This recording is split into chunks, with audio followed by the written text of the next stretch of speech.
이 말씀 중심에서 오늘 감성이 살아있는 신앙, 감성이 살아있는 신앙 이런 제목으로 하나님 말씀 증거하겠습니다. 이번 주는 그동안 제가 신앙생활 하면서 사람들이 저에게 쏟아놓은 말들을 귀담아 듣고 마음에 담았다가 꺼내어서 한번 묵상했던 그런 시간이었습니다. 물론 이번 주만 묵상한 것은 아닙니다. 늘 성도님들의 말 한마디, 행동 하나가 저의 묵상의 주제가 되고 또 해결해야 될 그러한 해결책에 대한 고민이기도 합니다. 마음 한켠에 담아놓고 늘 고민하고 기도하는 주제입니다.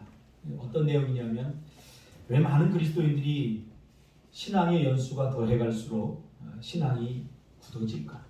매너리즘에 빠질까? 신앙생활을 하면 할수록 기뻐지고 더 좋아져야 되고 더 감동이 있어야 되는데 오히려 그렇지 못한 모습을 저는 많이 발견하면서 참 안타까운 마음을 늘 갖고 있었습니다. 예전의 감동 그런 것들이 잊혀지고 기쁨도 사라지고 의무와 책임만 남고 교회 일을 하면 할수록 헌신하고 봉사할수록 예전 같지 않고 또 더 많은 힘든 가운데 우리가 처해져 있게 됩니다. 아마 여러분들도 이런 생각을 다 한 번쯤 해보았을 것입니다. 믿음이 식어져서 그래. 뭔가 내가 게을러져서 그래. 나름대로 자기 분석을 해보기도 하지만 그러나 여전히 매너리즘에 빠질 때가 있습니다. 그래서 한국교회가 주장하는 게 뭡니까? 첫사랑을 회복하자. 첫사랑은 절대 회복이 안 됩니다. 첫사랑은 평생에 단 한 번뿐입니다. 이제 그 첫사랑을 맛보았다면 더 자라가는 사랑, 더 깊어지는 사랑으로 우리가 나아가야 되는 거죠. 그러나 우리는 여전히 과거 타령을 하고 있습니다. 예전 타령, 첫사랑 타령. 찬양이 주는 감동 때문에 가슴이 벌렁거릴 때가 있지 않았습니까? 말씀이 너무 좋아서 밤낮 말씀에 대한 갈급함이 있을 때가 있지 않았습니까? 예배드리고 싶어서 안달이 나고 교회만 가면 행복한 시절이 분명히 있었는데 그런 감격이 오래가지 못하고 나머지 인생은 그날들을 그리워하면서 살아야 되는 것이 우리의 모습입니까? 제가 경험한 신앙은 그렇지 않습니다. 왜 우리의 신앙이 이렇게 빨리 굳어질까? 어떤 시인은 굳어지는 것은 죽음의 증상이라고 했습니다. 죽은 것은 딱딱해지고 부드러워지지 않습니다. 예전 같지 않은 신앙, 그래서 기도도 더 열심히 해보고 예배도 더 열심히 드려보지만 예전 같지 않습니다. 그래서 자신에게 실망하고 신앙생활이란 원래 그런 거야 라고 생각을 하게 됩니다. 예배와 섬김은 당연한 일이지만 이제 성가신 일이 되어버리고 말았습니다. 이제 교회 안에서의 다수의 관심사는 하나님의 사람으로 거룩하게 사는 것이 아니라 경제적으로 윤택하게 잘 사는 것이 아닌가. 그래서 다수는 헌신을 원하지만 그러나 이렇게 살다가는 망하지 않을까, 실패하지 않을까, 불행해지지 않을까, 혹시 가난해지는 것은 아닌가. 남들은 다 회사에 가서 저렇게 인정받고 돈을 열심히 벌고 하는데 주일 지킨다고 예배 드린다고 회사에 충실하지 못하는 그 모습을 보면서 내가 왕따 당하는 건 아닌가. 이런 두려움 속에 우리가 살아가고 있지는 않은지. 여기에 대한 해답을 저는 오늘 본문을 통해서 얻게 되었습니다. 신앙은 성장하고 자라가야 이런 매너리즘을 극복할 수 있습니다. 자라감이란 어떤 한 부분만의 성장이 아니라 자라감이란 종합적이고 통합적인 것입니다. 예수님도 몸이 자라고 생각이 자라고 지혜가 자랐다 라고 말씀하고 있지 않습니까? 어떤 한 사람이 자란다 라고 하는 것은 키만 자라는 거, 외적인 것만 자라는 게 아니에요. 그의 마음도 자라고 그의 생각도 자라고, 그렇죠? 그가 보이는 것 보이지 않는 것이 다 자랄 때 이 사람을 가리켜서 우리는 건강한 사람이다 이렇게 말할 수 있어요. 신앙의 여정에도 마찬가지. 어떤 한 부분만 잘하는데, 그렇죠? 잘한 것 같이 느끼죠. 잘하니까. 그러나 이게 균형적으로 잘하지 않으면 왜곡된 그리스도인, 저렇게 양쪽 끝에 서서 서로 죽이자고 달려드는 그런 건강하지 못한 그리스도인이 될 수밖에 없다는 거죠. 특히 우리가 점검해 보아야 할 부분은 바로 영성, 지성, 그리고 감성입니다. 한국 교회는 한때 영성을 너무 강조했습니다. 그래서 기도는 많이 하고 예배는 잘 드리고 마치 정말 신앙에 미친 사람처럼 되었던 적이 있습니다. 아무것도 안 보여요. 신앙 외에는. 저는 이거 건강한 신앙이라고 보지 않습니다. 예배는 잘 드리고 마치 정말 신앙에 미친 사람처럼 하고 있는데 그의 삶은 변하지 않아요. 이게 뭔가 잘못돼요. 오직 믿음이야. 그래서 믿음은 좋아졌는데 지성과 감성 부분이 너무 약해져서 절름발이 신앙인이 되어버렸습니다. 그래서 옥하는 목사님이 한국교회에 제자훈련을 들여오기 시작했습니다. 그래서 성경 지식을 배우고 익혀서 삶에 적용해서 예수 닮은 제자를 만들어내자는 것이었죠. 그런데 옥하는 목사님은 자신의 제자훈련이 실패했다고 선언하고 돌아가셨습니다. 저도 옥하는 목사님 학교 선배님이기 때문에 늘 학교에 와서 채플 시간에 설교 말씀 전하고 또 강의도 제가 듣고 제자훈련 종신에서 개설해서 열었거든요. 그 강의도 듣고 저도 훈련을 받았어요. 그리고 교회 현장에 와서 청소년들을 또 성도들을 제자훈련 시키기도 했어요. 근데 좀처럼 변하지 않아요.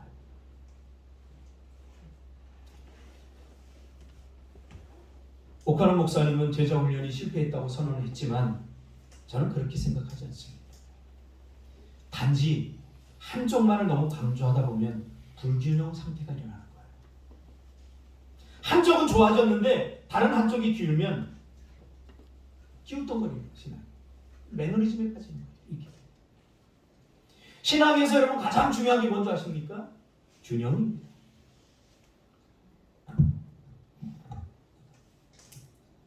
기도 좋아하는 사람들은 기도도 하고 찬양도 하고 말씀도 보고 같이 가야 돼요.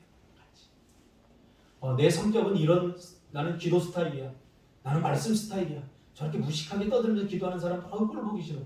이게 뭔가 왜곡된 생각이에요. 이걸 같이 내가 끌어안고 가야 돼요. 음식도 여러분 마찬가지 아닙니까? 제 키가 자라지 않은 것은 골고루 먹지 않아서 그래요. 할렐루야. 왜 인정 안 하십니까? 몸이 건강하지 못한 것은 기본적으로 아이들이 자랄 때 골고루 음식을 먹지 않아서 그래요.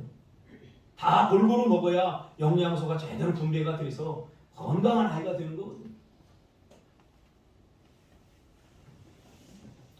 우리의 삶에도, 우리의 마음에도, 우리의 영에도 마찬가지입니다.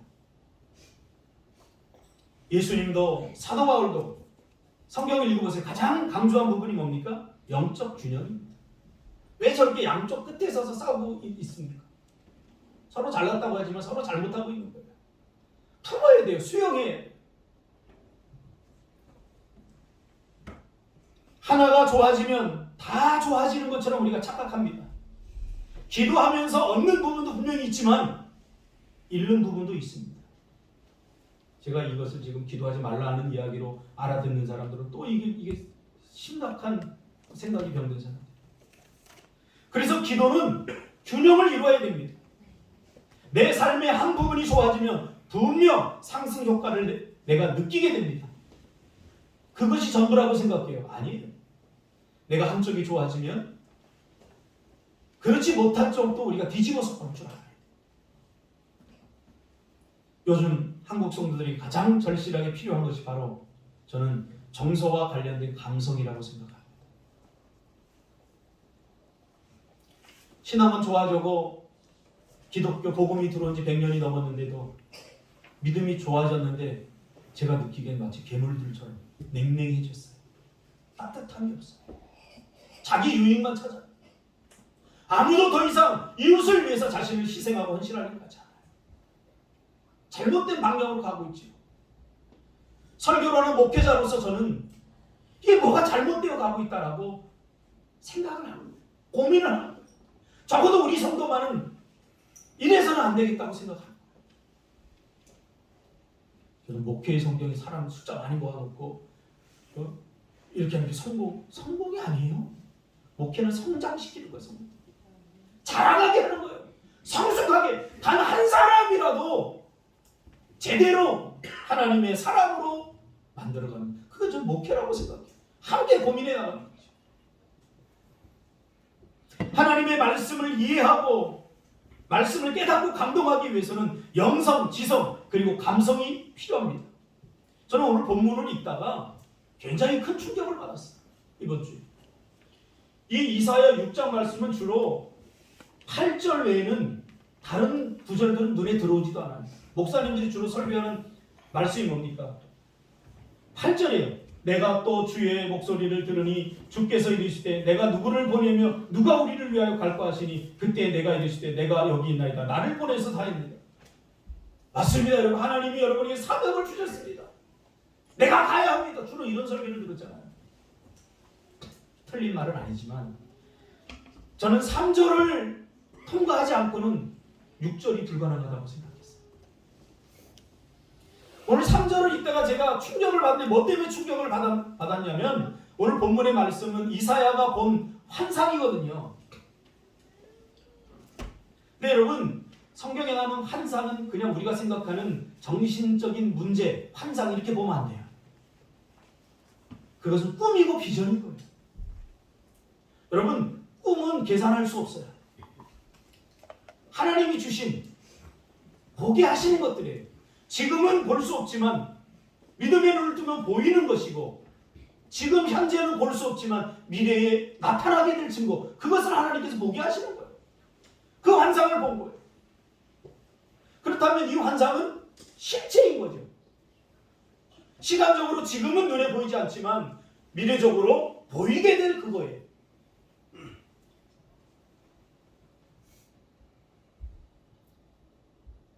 저는 오늘 3절을 이 광경을 읽다가 야, 도대체 이게 뭔 내용이야? 왜 환상을 담았기 때문에 이 글로는 다 담기엔 너무 부족한 부분이 있어. 이거 성경을 쓴 사람이 뭔가 부족해. 늘 그리고 넘어갔던 본문이에요. 있죠? 천사가 스랍이 나타나죠. 스랍. 천상계의 그 계급 중에 천사는 아니고 제일 높은 계급의 우리 스랍이라고 하죠. 스랍들이 나타나서 뭐 천사처럼 날개를 달고 스랍은 날개가 없는데 달고 뭐 날개가 6개가 있다고 그러잖아요. 근데 가만히 오늘 제가 본문을 묵상하다가 이건 표현의 한계가 아니라 나의 한계다, 나의 상상력의 한계다, 나의 믿음의 한계다라는 걸 깨달았어요. 예전에는 이런 말씀이 나오면 막 이게 그려지고 막 감동이 되고 어떨 때 그 성경을 읽다가 막 눈물도 흘리고 여러분 성경은 읽기만 해서는 안 돼. 느끼기도 해야 돼. 그러니까 성경을 이성적으로만 읽으면 그냥 읽는 거에 그쳐요. 아 좋은 말씀이구나. 근데 거기에 이 성령의 강력한 은혜로 말미암아 내 마음을 터치할 때 느껴지는 그 감정들, 감동들 그게 없으면 성경을 제대로 읽은 게 아니에요. 제가 오늘 본문을 읽는데 이게 그려지지가 않아요. 여러분 목사가 성경을 읽다가 이해가 안 되고 그려지지 않고 이게 뭐면 마음이 답답해. 내가 왜 이렇게 됐을까? 저의 상상력의 한계이고 믿음의 한계라는 사실을 깨닫게 되었어요. 우리가 잃어버린 것 다시 찾아야 될 것 그게 뭐냐면 믿음의 상상력이에요. 믿음은 바라는 것들의 실상이요 실상이 되는 것이기에 바라는 것, 즉 상상력이 반드시 전제가 됩니다. 참 감사한 것은 우리 막내가 이제 사춘기를 호되게 겪더니 이제 거의 끝나갔어요. 내가 보기에는 이제 거의 끝난 것 같아요. 표정도 되찾고 이제 이야기도 막 하고 오늘도 제가 깜짝 놀랐어요. 매일 주일날 내가 깨워야 되는데 일어나서 화장하고 있더라고. 할렐루야. 아니 어찌 이런 일이? 3년 전, 2년 전에 그 아이의 행동과 그 아이의 하는 것을 보면 저는 절망했어요. 여기서 고치고 싶고 바꾸고 싶고 잔소리하고 싶은 거를 제가 참을 수 있었던 가장 큰 것은 뭐냐면 믿음의 상상력이에요. 평생 사춘기 걸린 사람 없잖아요. 지나가리라. 지나가겠지. 그리고 이 사춘기를 될 수 있으면 건강하게 잘 겪어서 너 인생의 큰 자본이 되었으면 좋겠다. 그런 마음으로 저는 늘 기도하면서 그 문 앞에 묵부하고 들어갈 때마다 표정을 바꾸고 숨을 크게 들이쉬면서 최대한 배려하는 목소리로 예원아 일어났니? 내 본심은 뭐냐면 야! 지금 몇 시인데 안 일어나는 거야? 은결이! 왜 자꾸 떠드는 거고 있어? 이렇게 하고 싶었어요. 이렇게 하고 싶었는데 나에게 상상력이, 믿음의 상상력이 없었다면 그렇게 했을 수도 있어요. 여러분이 잃어버린 것이 무엇입니까? 지금만 보이십니까? 답답할 거예요. 상상해보세요. 여러분의 하나님께서 약속하신 것들을 붙들고 그리고 여러분의 1년 후, 2년 후를 상상해보세요. 개구리가 올챙이적 생각을 못하는 것도 문제지만 올챙이가 개구리로 변화된다는 것을 상상하지 못하는 사람은 늘 답답합니다. 오늘 본문은 정말로 상상력이 있어야 이해가 되고 느낄 수 있는 말씀입니다. 상상하려면 조용한 내적 시간, 마음의 여유가 좀 필요합니다. 그런 시간을 우리가 확보해야 됩니다. 사단이 우리의 삶을 구조적으로 바쁘게 만들었지. 사실 가만히 보면 바쁘지도 않아요. 마음만 분주할 뿐이지. 얼마든지 내 시간을 쪼개서 일을 하면서도 기도할 수 있고 찬양할 수 있고 예배할 수 있어요. 우리 맹각균 선교사님 미얀마에서 사역하지 않습니까? 하루에 3시간, 4시간을 차 타고 다녀요. 그런데 그 차 타고 다니면서 3시간, 4시간 기도합니다. 선교사님, 이 먼 길을, 그러니까 먼 게 아니라 길이 형편없기 때문에 오래 걸려서 3시간, 4시간. 우리로 따지면 30, 40분 갈 수 있는 거리인데 울퉁불퉁하고 어때는 막 빠지고 막 그런 길이기 때문에 3, 4시간 걸려. 그런데 자기는 그 시간을 기도해서 너무 좋다. 그러니까 상상력이 없는 사람들은 불평하고 할 거예요. 내가 이 일을 언제까지 이 차를 몰고 이 똥차를 몰고 다녀 그러면서 허리도 아프거든요. 그러나 믿음의 상상력이 발동이 되면 그 시간에 하나님을 만나는 시간이고 기도하는 시간이 될 수 있다는 거죠.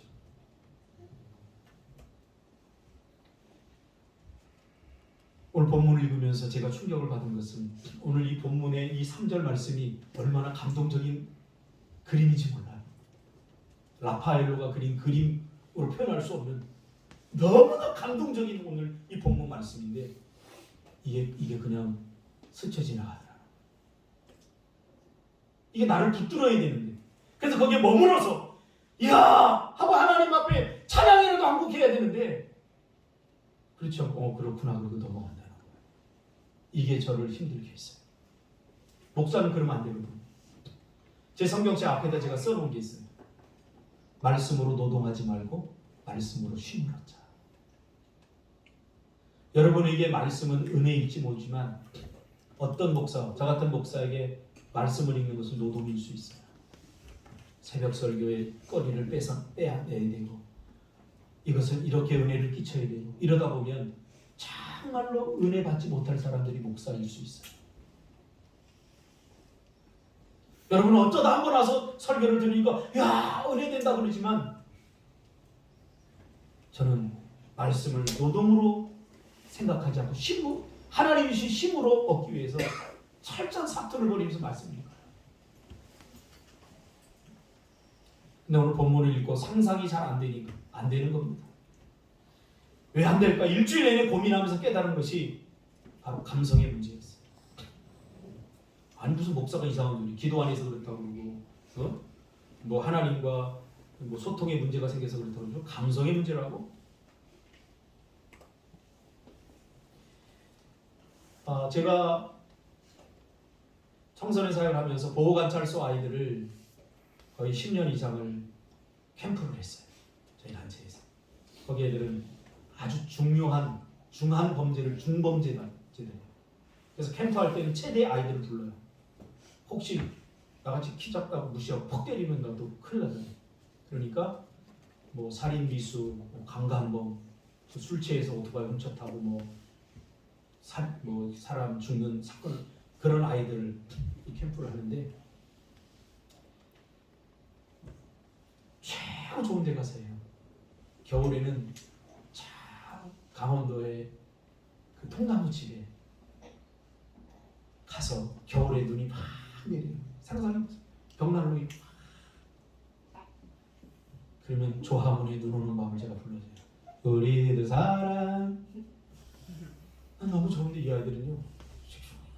아이씨 뭐야 꼰대 이러면서 그 눈을 즐길 줄 모르고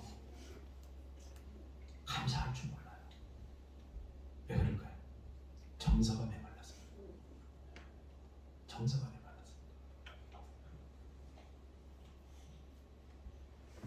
뭔가 감동적인 것을 보고 깨닫지 못하는 거. 놀라워하지 못하는 거. 우리가 조심해야 될 거 이거예요. 이 제주의 아름다운 하늘을 보면서도 시한수를 쓰지 못한다는 건 이런 것에 죄책감을 가져요. 하나님이 매일 주시는 저 아름다운 바다를 보면서 하나님 감사합니다. 말이 할 수 없다네. 그 사람이 아무리 40일 철야를 한다고 할지라도 이건 뭔가 균형이 깨져버린 신앙생활.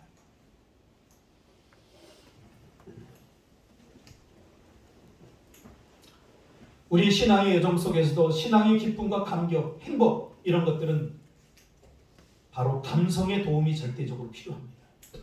감성이 건강해야 느낄 수 있는 그런 정서들입니다.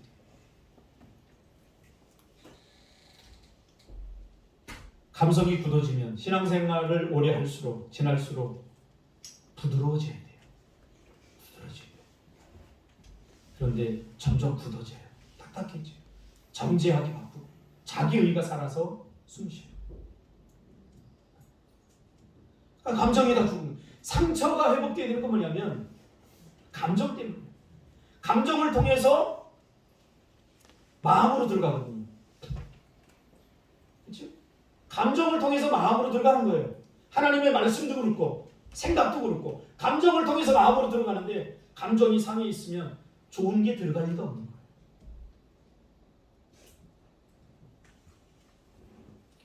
예수님의 가르침을 보면 가만히 살펴보면 거의 다 감성의 건강함에서 나온 것들입니다. 이웃을 사랑하라. 사로가 과부, 두렛돈을 드린 헌금 드린 그 과부 이야기, 사마리아 여인에게 했던 예수님의 모습. 이게 뭐예요? 감성이 살아있는 거예요. 리어커를 밀고 가는 할머니를 보면 감성이 살아있는 사람 뒤에 가서 밀어줘야 돼요. 여러분 이게 거룩함이에요. 거룩이 뭐냐고 피상적으로 알고 이게 거룩이야. 교회 나와서 예배드리고 아니에요. 누가 힘겹게 뭔가를 들고 가면 제가 하나님께 들은 이게 거룩함이에요. 근데 그게 눈에 안 보이는 거예요. 교회 나와서 예배하고 기도하고 막 이런 것만 거룩하다고 생각하기 때문에 그런 거예요. 우리의 마음이 그만큼 딱딱하고 굳어졌어요.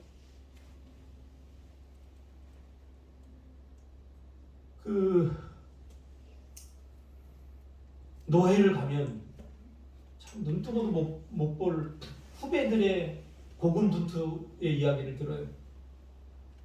지금 이 겨울 되면 또 우리는 그냥 잘 먹고 잘 살지만 제 마음에는 제가 그 과정을 겪어왔기 때문에 지금도 전기세를 못 내서 허덕이는 후배들, 또 저 난로를 또 어떻게 뗄까, 이 겨울을 어떻게 날까 이 걱정하는 마음이 싹 들어와요.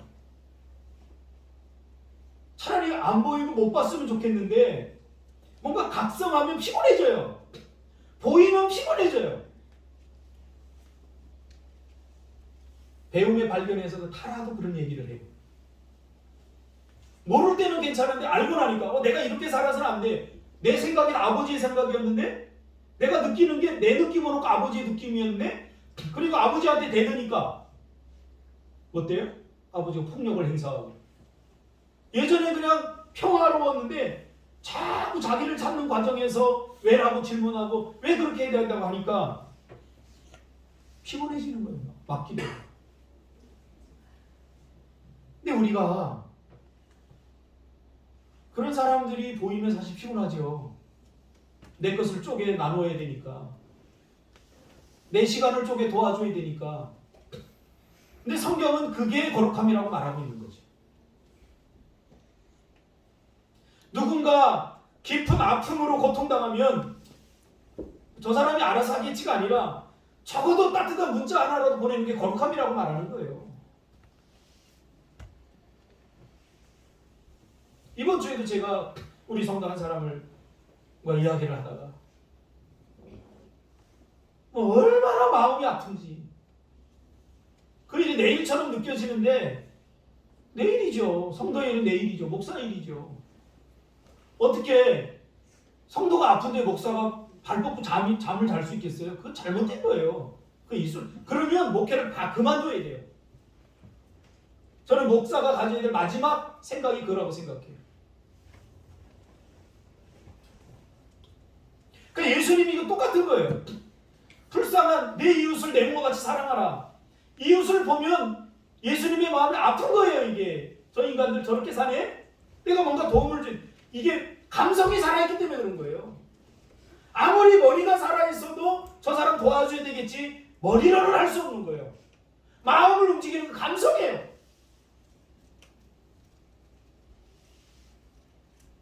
제가 얘기했잖아요.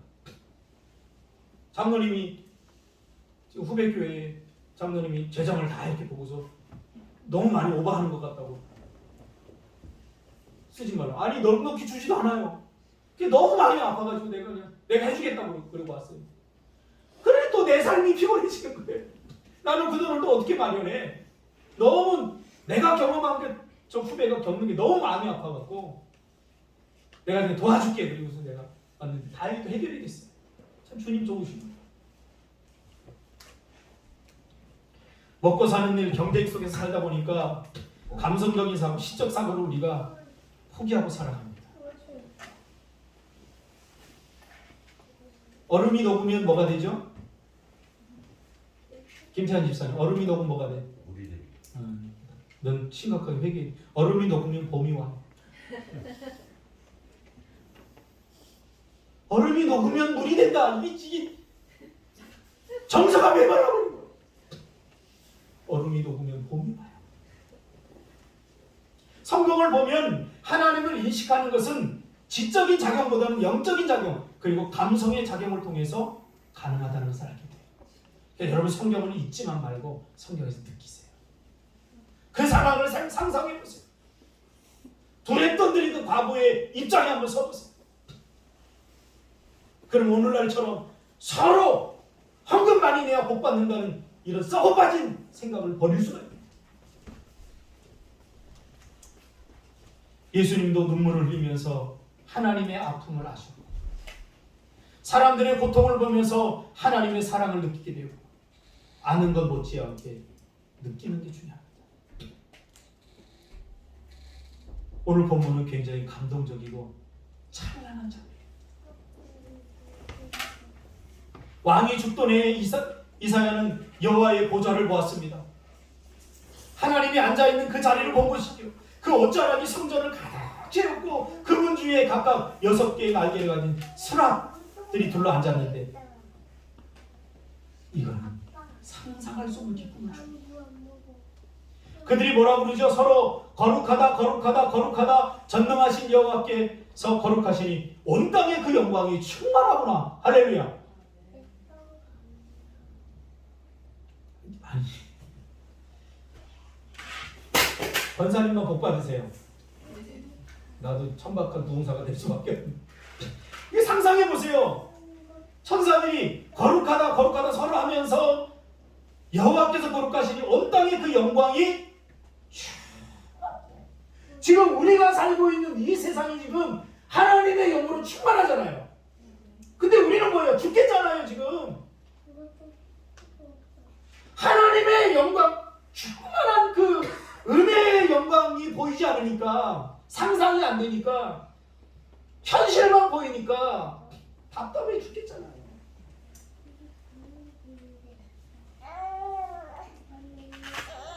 감성은 영성으로 들어가는 입구 아닙니까? 감정이 죽어 있고 감성과 정서가 메말라 있는데 아무리 발버둥 쳐도 하나님의 세계를 가능하려고 가능이 안 되니 현실을 사는 게 얼마나 막막하고 답답하겠습니까? 그리스도인으로서 세상에서 살아가기가 쉽던가요? 저는 이해합니다. 여러분들이 얼마나 힘들고 어려운 가운데 이 예배의 자리로 나왔고, 그래서 포기하는 게 아니라 그래서 더 우리에겐 상상력이 필요합니다. 왜? 이게 끝이 아니에요. 이게 전부가 아니에요. 힘든 게 전부가 아니에요.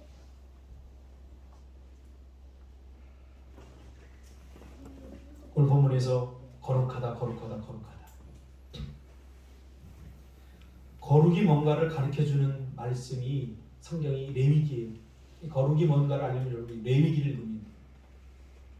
근데 레위기를 이때가 제 눈에 싹 들어온 게 있어요. 거룩을 제가 이해하게 된 구절이 있어요. 뭐냐면 레위기 19장 19절이에요. 뭐라고 이야기하냐면 농부들에게, 이스라엘 백성들에게 타작 그 이제 곡물을 다 농사를 짓고 나서 거두잖아요. 거둘 때, 추수할 때 이야기를 해주는 거예요. 너는 발 모퉁이까지 다 거두지 말고 내 떨어진 이삭도 줍지 말라 그래요.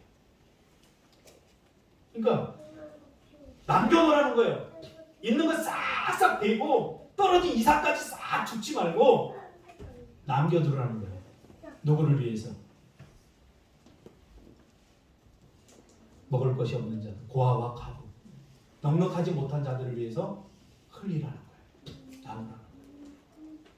그러니까 하나님이 농부에게 기대하신 거룩은 함께 살아가는 거예요. 함께야. 죄는 뭐냐면 자기 혼자 살겠다고 발버둥치는 게 죄예요. 연약한 자들에 대한 배려, 농사 짓고 싶어도 절름발이들, 이런 것들 배려하라는 거예요. 여러분, 우리가 사는 인생이 나만을 위한 삶이 아니에요, 절대로. 그러니까 너로 가지 못하는 거예요. 전 자기 혼자 잘 먹고 잘 사는 건 하나도 부럽지 않아요. 오늘도 저는 아침부터 얼마나 행복한지 몰라요. 이경우 집사님이 난로를 주셨어요. 할렐루야. 저번 주에 우리 남자 집사님들 앉아서 이야기를 하는데 춥다. 난로 하나 있었으면 좋겠다. 그러면서 우리 이누 집사님이랑 이렇게 막 얘기를 했어요. 근데 또 그게 마음에 딱 와닿아요. 그래서 당근에다가 이 난로 있나 없나 하라고 하니까 난로 비싸요. 좋은 거는 막 100만 원대, 80만 원대. 최대한 이 싼 거를 내가 구입하려고 이거를 샀어요. 이거 15만 원 주고 샀어요. 딱 사고 보니까 여기에 어울리는 거예요. 밖에서 떼기는 아까운 거예요. 그래서 고민하고 있는데 이경호 집사님이 조금 해서 그런데 그거 뭐 있다고 그래서 그걸 갖다 놨어요. 이경호 집사님 와서 실어와가지고 저기 딱 갖다 놨어요. 오늘 아침부터 제가 상상해봤어요. 아침에 제가 저기 가가지고 우리 여기 나무 베어놓은 거 있잖아요. 그거 도끼질 해가지고 딱 장작해가지고 갖다 놓고 여기다 고구마 구워 먹고 난로만 있어도 딱 마음이 따뜻해지잖아요. 전 너무 행복한 거예요. 여러분, 자기가 행복하지 못하다고 생각하는 사람은 회개해야 돼요. 왜? 자기 행복만을 위해 사니까 절대 행복할 수 없어요. 행복이라는 것은 반대적이에요. 소만 집사 저렇게 미소 짓잖아요. 나를 위해서 지어주는 거예요. 지는 몰라요. 어떤 표정을 짓고 있는지. 싹 미소요. 그럼 내가 보면 내가 좋아요. 그러면 내가 웃은 것은 나를 위한 겁니까? 너를 위한 겁니까? 내가 기뻐서 웃는 것보다 네가 웃는 걸 보고 기뻐하는 내가 더 행복한 거예요. 이게 신앙의 비밀이에요. 시기하지 말라, 미워하지 말라 그러니까 뭐 하나님이 우리를 억압하기 위해서 그런 게 아니에요. 너 행복을 위해서 그렇게 하라는 거예요. 제가 어제도 풀을 냈어요. 풀을 내니까 우리 저기 집사님이, 우리 권사님 남편 되시는 집사님, 목사님 자꾸 이러세요. 그만하세요. 그래요. 제가 좀 치근해 보였던 모양이죠. 저 누가 치근한 줄 아세요? 저는 풀 매면서 되게 행복하거든요. 깨끗해진 그 공간을 보면 저는 더 행복하거든요. 그걸 보고 안타까워하는 준석이가 더 불행합니다. 물어보세요. 누가 행복? 가끔 저한테 목회가 힘들죠. 목회가 얼마나 힘들어요. 요즘 성도들 얼마나 야간는데요. 그 사람이 불행한 거지. 저는 행복해요. 목회는 그런 거지 뭐. 말 잘 듣는 사람 보고 있으면 목회할 필요가 뭐가 있어요. 오면 집사님 헌금 필요하니까 2천만 원 내세요. 네. 무슨 맛으로 하겠어요. 인생은 원래 힘든 거예요.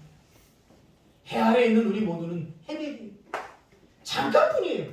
여기에 미련을 버리고 오늘 우리는 좀 감성적으로 좀 살자. 이런 배울 만큼 배웠잖아요. 알 만큼 알잖아요. 기도할 만큼 해봤잖아요. 다음 주에는 어떻게 그럼 우리의 감성을 돋울 것인가? 어떻게 우리가 감성적인 그리스도를 살 것인가? 감성이 무엇인가에 대해서 좀 더 살펴보려고 합니다. 기도하겠습니다.